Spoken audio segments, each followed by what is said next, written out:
Hey everyone, today we're going to talk about some other kinds of practice that are not movement based. That's one example of practice that you can do, but there are also elements of practice that are still practice, right? And when also elements of still practice are an easier way, especially at the beginning, even after, to be able to properly concentrate the mind, still the mind, concentrate the mind, and then focus with your gaze and your being, and practice samadhi. Okay, so today I'm going to show a couple of elements of practice that are not movement based really. There is sometimes a specific posture associated to it, and you are free to also participate as I'm doing these postures if you like. I'll try not to go too fast with the different posture changes. I'll go very slowly for that benefit, and you're free to participate. I'll give you a couple seconds to set up before I start. So, all right, so looking at different postures, okay, so I'll start with the big one, okay? The big one, this one here, like this, okay? There's different ways of seeing how you should place your hands. I say go however's comfortable for you. Your body's made a specific way, which is perfect in itself. If your hands are more comfortable, a little bit higher, a bit lower, go with what's right for you. I go at the heart. Some people lower a little bit like this, more, right, like that. I like to be at the heart personally, okay, a little bit higher up. So, postures, okay, so at any time, if a posture is too difficult, you can just stay like this, okay, and that's a posture in itself. You can always try another one if another one seems easier to do. Okay, I do sometimes postures on one leg. That takes a little bit of just practicing a little bit with balance, maybe before you can do that.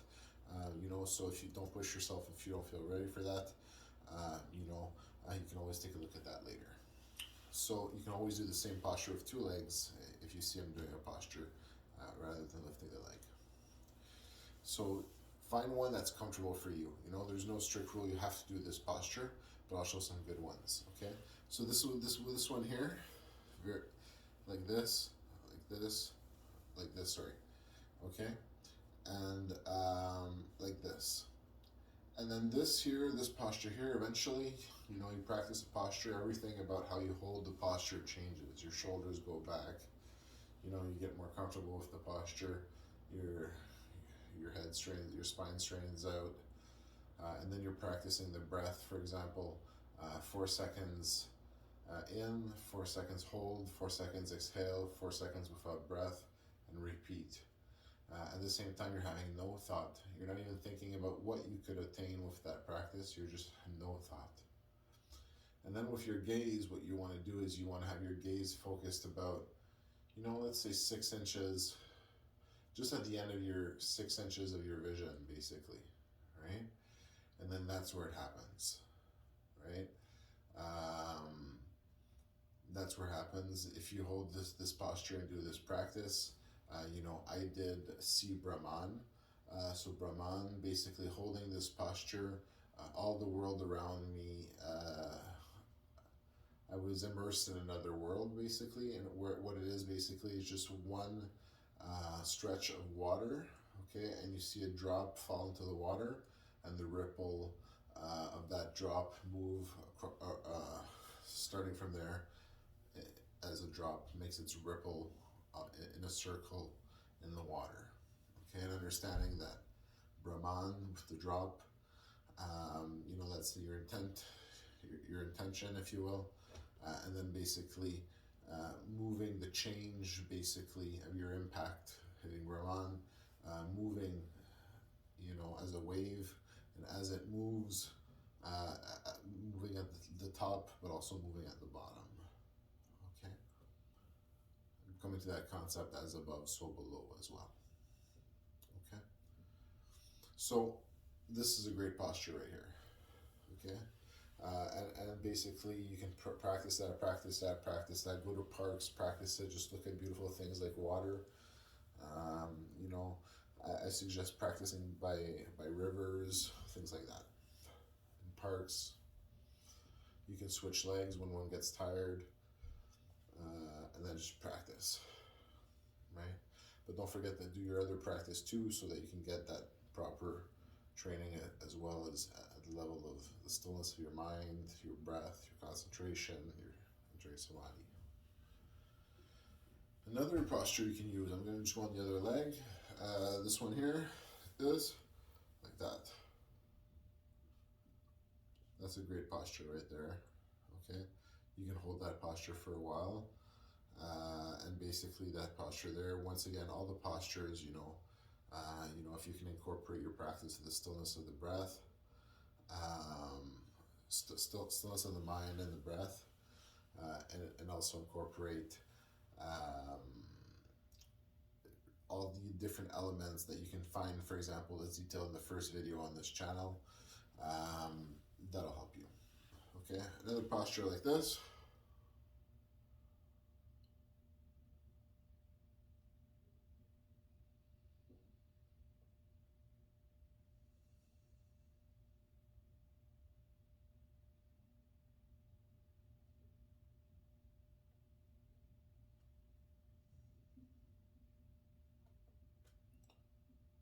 Another posture like this.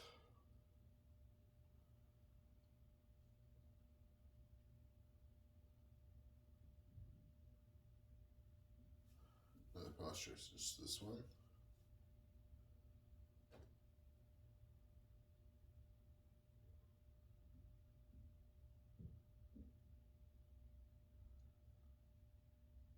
Okay, some basic postures that you can hold. Then you have the other postures.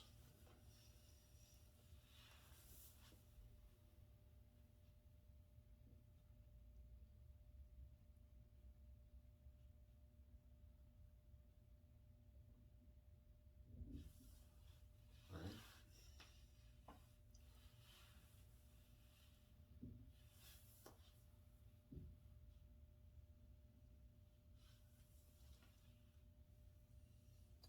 So these are some different postures that you can practice. Okay. Once again, then you have practice that you can do on the floor. Okay, so for the benefit of this video, I'm going to get on the floor and show you some postures that you can use. I'm going to just adjust this camera here a little bit, potentially, to help with that a little bit. All right, postures on the floor. This is where you're going to be doing most of your practice in Zen Wara, on the floor. So you got all the usual basic yoga stuff, hatha yoga and all that you build up for, that you can do for a long time before you maybe go into the more advanced stuff. But something you can practice on the floor, very simply, and you can find these in other places as well. But one hand like this, one hand like this.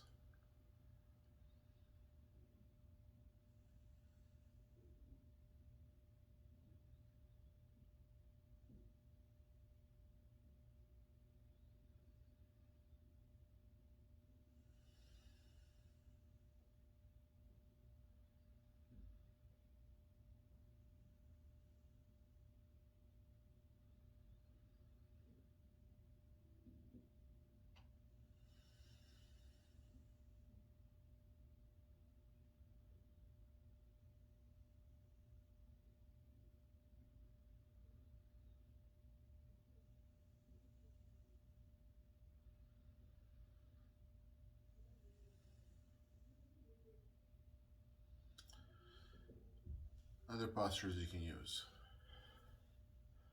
like this.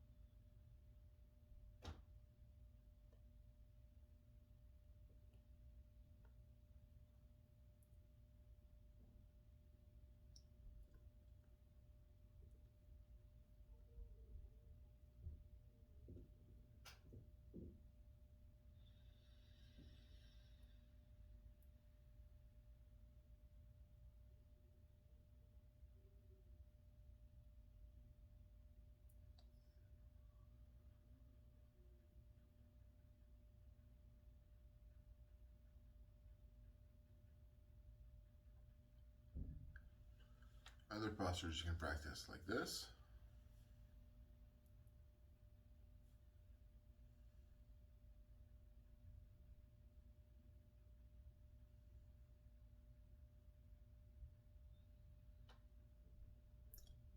I mentioned in the first video of this series on this channel, when you get to practicing Zen Wara, if you're getting dedicated, to achieving, get a small table, and on the small table in front of you, when you're sitting on the floor on your mat, right? You have your laptop, for example, okay, and you're typing. You can also put your hands on the table to relax. It's not all hard work.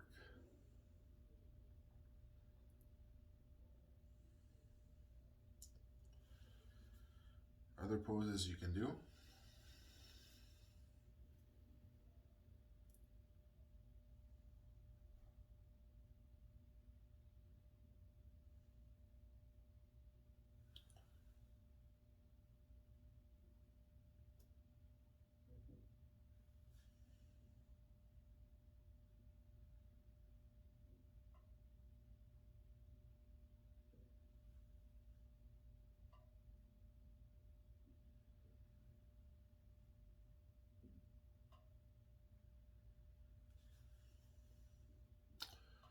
All right, so now we've seen some poses you can practice, and all these are all poses that you can hold for a long time, okay?